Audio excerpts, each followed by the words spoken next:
इस unitary method को मैं तुमको फिर से बता रहा हूँ, हर वो बच्चा जो अपने आप को मैथ्स में थोड़ा सा भी कमज़ोर समझता है वो सबसे पहली शुरुआत अपनी फ्रैक्शन से करे, फिर यूनिटरी मेथड कर ले, ठीक है, सारी चीज़ें उसकी कवर हो जाए। ये इसलिए बता रहे हैं, तुम पहुँच तो गई हो इतने बड़े क्लास में, लेकिन भूल के बैठी हो सब कोरोना वाले, इतने बड़े बड़े तुम लोग हो जाते हो और बेसिक चीज़ें भूली हो रहते हो। ये कह रहे हैं if the monthly saving of the family is ये is 3000, what is the monthly expenditure of the clothes. ये किसका, ये बात क्या है, यहाँ कह रहे हैं in the given pie chart, ये पाई चार्ट, ठीक है, इसमें क्या कर रहे हैं, ये इतने क्लोथ्स हैं, इतने सेविंग है, इतने अदर्स हैं, ट्रांसपोर्ट, ये वो तुम्हें सब दिया हुआ है। तुम इन्होंने पूछा क्या, on which item the expenditure was maximum, तुम बताओ, तुम्हारे हिसाब से सब फूड पे, ठीक है। अच्छा, name the item which has the same expenditure as the total saving of the family. अब बताओ, पहले बताओ क्वेश्चन समझ में आया कि नहीं, क्या चीज है कि name the item which has the same expenditure as the total saving of the family. इसका मतलब यह है कि इनमें से वो आइटम बताओ जिसका वैल्यू उतनी ही है जितनी की उस फैमिली की सेविंग, कितनी सेविंग। इसमें 15 वाली दूसरा कौन है, बात समझ में आई, खोपड़ी में आई, इतनी बात आई है, सुन, ये तो तुमने सही पकड़ा। अब बताओ, कह रहे हैं if the monthly saving of the family is 3000, what is the monthly expenditure of the clothes on the clothes. इसका मतलब समझी क्या, एक महीने में वो लोग पैसा बचा रहे हैं, पूरी फैमिली पैसा बचा रही है। हाँ और बता रहे हैं, इसको पूछा है कि कितने कपड़ों में वो लोग खर्च कर रहे हैं एक महीने। लो अच्छा साहब 1500, चलो जो भी हो। ये कह रही the monthly expenditure of the family is 3। Expenditure क्या है, इतना। अच्छा एक बात बताओ, बहुत सिंपल सी चीज है, ये क्वेश्चन बिल्कुल पूरन जैसा है। ये जो सेविंग है,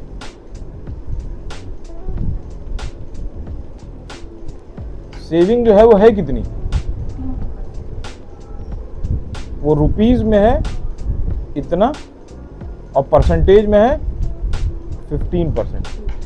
है, इसको करने के दो तरीके हैं, दोनों बताते हैं, ठीक है। एक तो ये हो गया सेविंग इतना है, अच्छा ये जो ये है कितना 15%, ठीक है।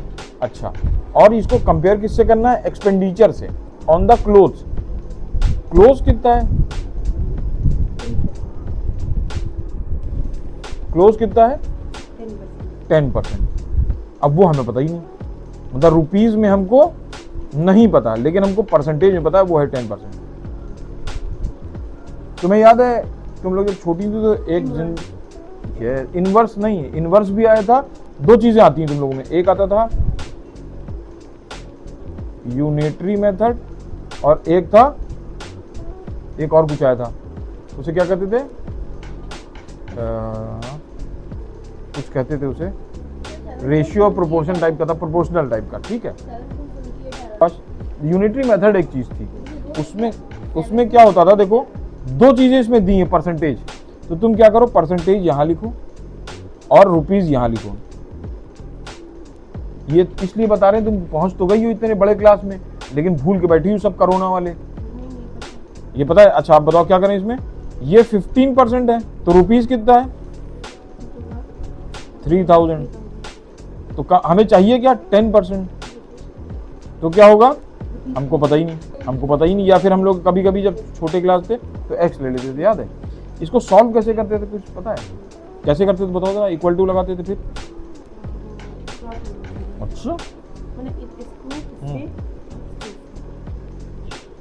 तुम करके बता पाओगी हमें, बताओ जरा, लिखा मैंने यहाँ, चलो हम लिखते हैं यहाँ पे, तुम बोलो तो मैं लिखूंगा इधर, फिर मैं अगर गलत बता लिया तो बताओ। अच्छा बताओ यहाँ पे क्या लिखा, बताओ जरा यहाँ पे क्या लिखा, 15/100, शायद नहीं आता भी है कि नहीं, छोड़ दो, भूल चुकी हो। अब देखो तुम्हें चाहिए क्या, ये क्या करो, इसको ऐसे लिख दो, ये लिख दो 3 3000 upon x is equal to, इसके सामने क्या था 15, तो ये लिख दो, इसके सामने क्या है 10। तुम्हें चाहिए क्या x, देखो x अभी फ्रैक्शन में नीचे है, ऐसे है, क्या करो इसको ऊपर ले आओ, यूं, इसको मतलब यूं करके ऐसे करके पलट दो, अगर ये पलटोगी तो ये भी पलट जाएगा। ये बात समझ में आ रही ना? तो ये हो जाएगी x अपॉन 3000। इतने बड़े बड़े तुम लोग हो जाते हो और बेसिक चीज़ें भूली हो रहते हो। ये क्या है? यह है क्रॉस मल्टीप्लिकेशन। अब होगा कैसे होगा क्रॉस मल्टीप्लिकेशन, जरा बताना तो हमें। मल्टीप्लाई करेंगे और तुम्हें सुनो, नहीं, इसको लिखेंगे 3000 मल्टीप्लाई बाय 10। देखो अब इसकी बेसिक लॉजिक क्या है? इसका लॉजिक ये है कि तुम्हें x की वैल्यू चाहिए तो बस ये अकेला रह जाए, इसके मतलब जो यहाँ से 3000 ये हट जाए। अब देखा क्या जाता है कि 3000 x से क्या हो रहा है, क्या हो रहा है 3000 x से क्या डिवाइड हो रहा है, तो इसके मतलब जब ये इज इक्वल टू को फांदेगा तो क्या कर देगा, मल्टीप्लाई। ये चीज़ें मैथ्स को सॉल्व करते वक्त याद रखो, बस अपने आप मैथ्स करती चली जाएगी। ये आया, इतनी बात समझ में आई?